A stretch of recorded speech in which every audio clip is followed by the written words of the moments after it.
Ang idea na ito ay mula sa ibang bansa. Ang kanilang kanal na hindi na nagagamit na pupunduan ng ito ng tubig at dinaanan ng tubig.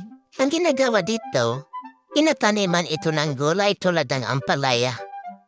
Kung makikita mo sa bidyong ito, sa ilalim ng tubig na yan, meron dyan mga isda, nalagaan ng tilapia, bangos, tapos sa ibabaw ay gulay. So ganun idea nila doon, mga idol, na hindi sila nahinayang sa lupa.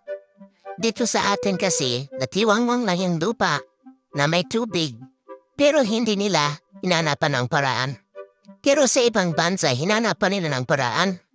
Ay ang kagandahan dito, hindi na nila kailangan magdilig-dilig kasi meron ng tubig sa ilalim. Dito, gulayan sa ibabaw, isdaan sa ilalim.